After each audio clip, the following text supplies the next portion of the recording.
décès de Mame Abdou a été pris comme prétexte pour faire cette marche pacifique.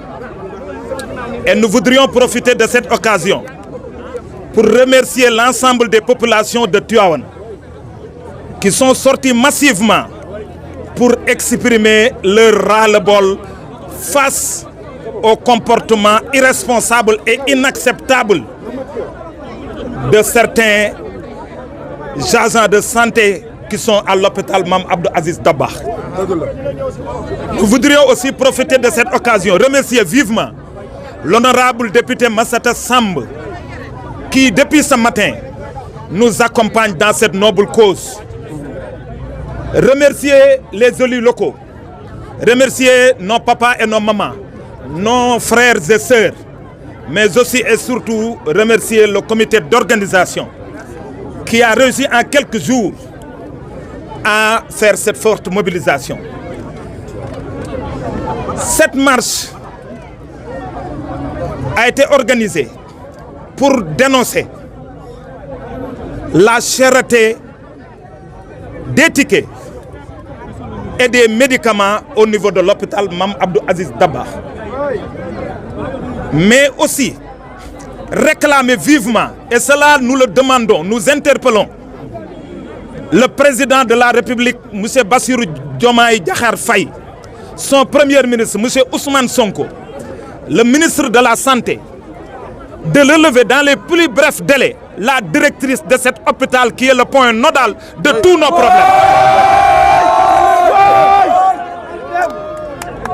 Ce sont...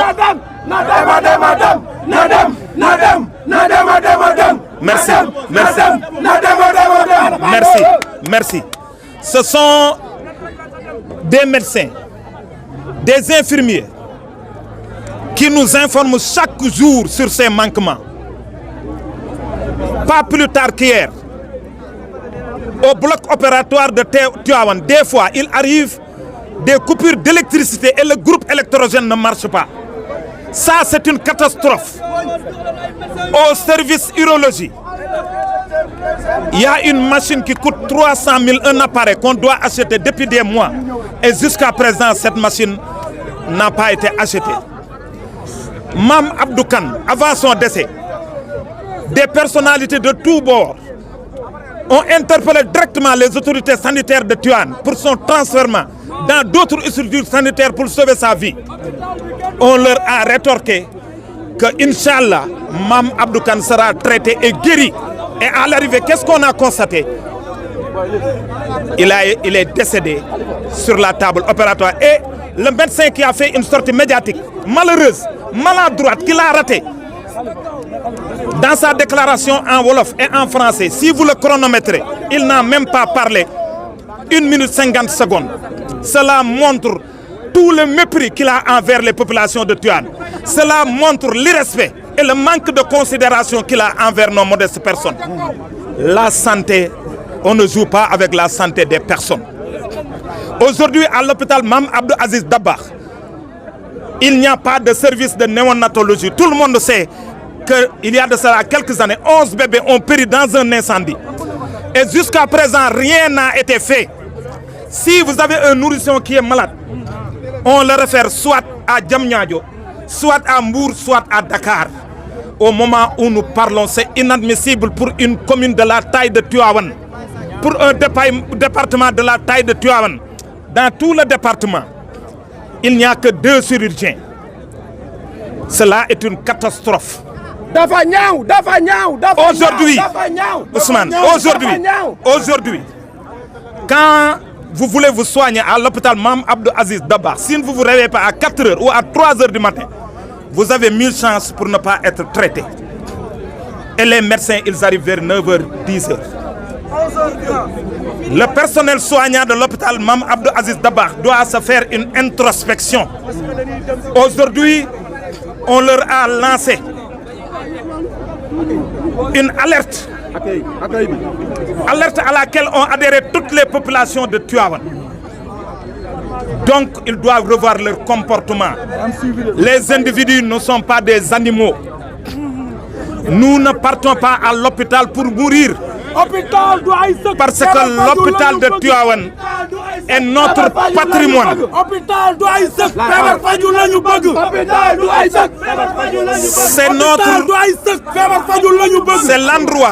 C'est l'endroit dans lequel, au moment où nous parlons, si j'étais malade ou si j'ai une crise ici, on va m'amener à l'hôpital Mame Abdou Aziz Dabakh. Donc ce n'est pas un combat de personne. On ne le fait pas pour notre propre promotion, mais on le fait pour l'intérêt général. Nous voulons que désormais, les populations de Tivaouane aient des services de soins de qualité. Nous voulons que le plateau technique soit relevé.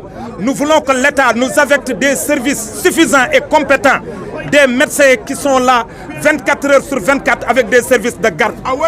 Aujourd'hui, quand vous êtes malade, le ticket coûte 2000 francs. Si ça tombe un jour férié ou un week-end, vous payez 5000 francs CFA. 5000 Même si vous êtes malade, pour le transfèrement, moi, mon fils, quand il est malade, pour le transférer à Dakar, j'ai payé 50 000 francs pour l'ambulance, pour le carburant. Même le ticket de péage, ce sont les populations qui payent ça. Mais cela est inadmissible. Donc je pense qu'au moment où nous parlons, nous interpellons les autorités, les nouvelles autorités, pour que l'hôpital de Tivaouane ait un programme spécial pour renouveler le matériel, pour réhabiliter les services. Et nous demandons, nous le réaffirmons parce que lui il le fait, et il le fait bien, le député Massata. À chaque fois que de besoin, il défend les populations de Tivaouane avec courage, avec véhémence et avec abnégation. Donc voilà le message que nous voudrions passer aujourd'hui. Maintenant, pour le Wolof, le rapport d'audit aussi, merci. Il y a de cela quelques années, un audit a été fait à l'hôpital Mame Abdou Aziz Dabakh. Et les résultats de l'audit ont montré que des dizaines de millions ont été détournés. Donc il est temps que la lumière soit faite dans cette affaire. Le conseil d'administration est présidé par une politique. Nous demandons que l'État, les législateurs adoptent d'autres textes pour confirmer ces conseils d'administration à des sachants, à des personnes qui sont compétentes en matière médicale. Si toutes ces mesures sont faites, nous pensons que vraiment l'hôpital Mame Abdou Aziz Dabakh peut retrouver son lustre d'antan. Maintenant, Serigne Mbaye Sy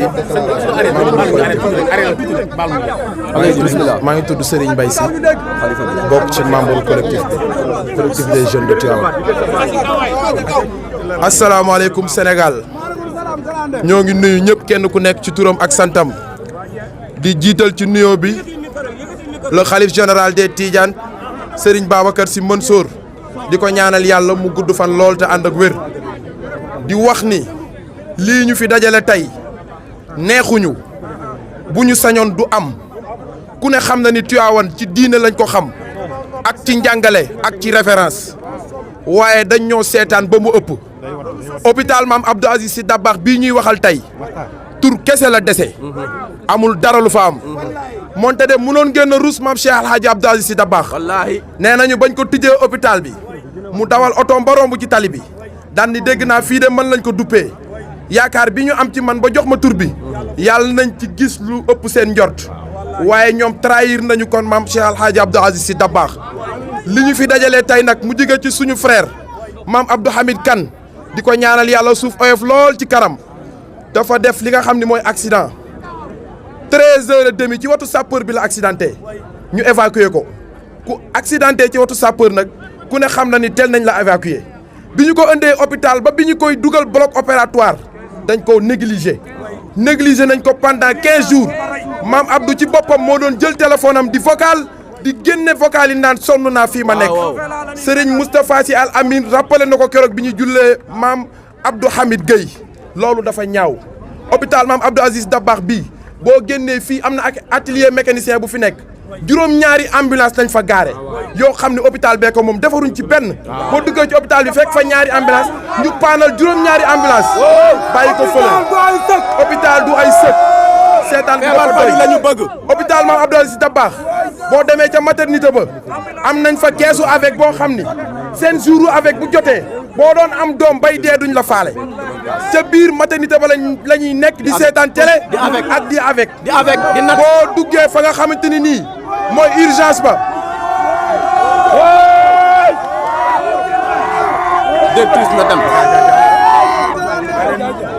urgence bi nekk hôpital Mame Abdou Aziz Sy Dabakh rus nañ faa war a sax tëral nit ku génn àddina waxuma la ak di fa tëral malade bu feebar bañ toll ci urgence tilim na xeeñ na xasaw na bëri na ay mbóot bëri na ay yoo hôpital Mame Abdou Aziz Sy Dabakh ñun de dañuy gis yeneen hôpital yi boo amee malade même bu sa malade génnee àddina ku ne xam na ni hôpital moom ak génn àddina sax ñoo ànd waaye sa malade war naa mën a génn àddina nga wër médecin bi ko doon seet ba gis ko saafonteeg moom jàppanteeg moom échangeanteeg moom numéro ci taxawaay bi mu la taxawoo waaye hôpital Mame Abdou Aziz Sy Dabakh boo fa dugalee malade bu génnee ak bakkan da ngay mer bu génnul ak bakkan da ngay mer dañ ñoo seetaan négligence totale technicien yi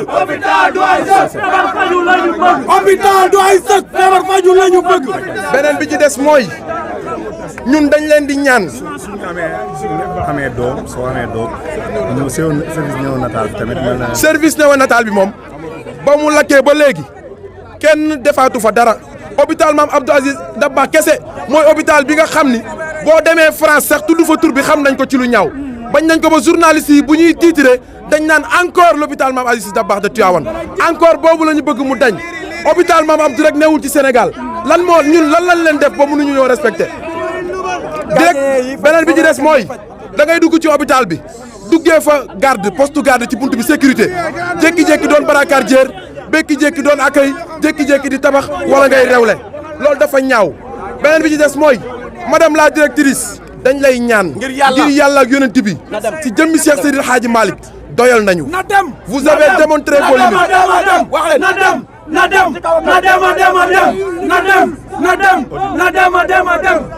audit bi nag wax dëgg yàlla taalibe boo ko bàyyiwul ak yalwaanam waroo koo mën a jël détourné nañ ci hôpital bi plus de 200 millions ci li ñu yëg ñun li ñu yëgul nag xamuñu ko ñoom ñoo ko xam te yawmal xiyaam dina taxaw yawma tarawnahaa tazhalu kullu murdi'atin ammaa arda'at wa tada'u kullu zaati hamlin hamlahaa lu nit def tey di nga ko defaat ci kanamu yàlla lu nit wax tey di nga ko waxaat ci kanamu yàlla bi ci des mooy médecin bi doon def point de presse bi Mame Abdou Hamid Kane génnee àddina c'est un médecin qui ne mérite aucun honneur conférence de presse moins de 2 minutes la def nanguwul a sax tudd turu Mame Abdou Hamid Kane te mi ngi ko gis ci texte bi nanguwul a tudd turam te moment boobu ñoo ngi rob suñu doom bi ñu robee Mame Abdou ba pare romb di dem ca kër ga ñu génn ci parentère yi di ñu yëndu di ñu wax lu leen neex loolu dafa ñaaw beneen bi ci des mooy médecin boobu doon def déclaration bi mu paree dafa doon reetaan daan ki mu dendal noo ma gisee ñoom ñaar ñuy reetaan loolu dafa ñaaw nous lançons un appel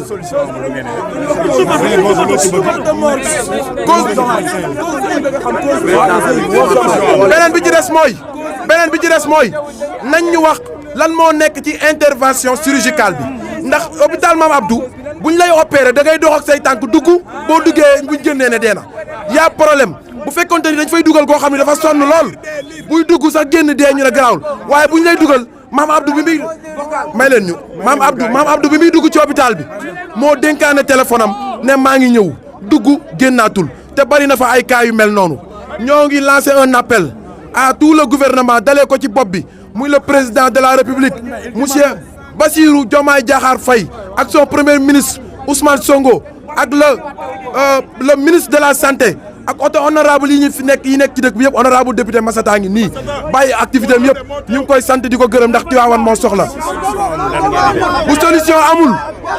bu solution amul nous allons passer à la vitesse supérieure bi nag moom duñ leen ko wax dañuy bàyyi ba yegg ca def ko santé nag mënul xaar dañoo bëgg le président de la république mu réagir léegi raxas ñi fi nekk andil ñu délégation spéciale ay médecins yu bees tàq problème mu chirurgien bi ñuy wax benn yoon la fiy ñëw par semaine kon amuñu chirurgien 15 jours la fiy ñëw par semaine te bu ñëwee du fi taxaw rapport yi ñu koy présenté ak li am du beneen bi mooy analyse yi Moussa X day def analyse ñu jël analyse am jox ko Moussa Y jaxase analyse lañ fi nekkee fajuñu kenn bañ yeeg yëpp la ñuy yàq kon ñu ngi woo Sénégal gépp ñu ngi woo waa OMS organisation mondiale de la santé mënul xaar ñu ngi jégal waat bu baax jërë ngeen jëf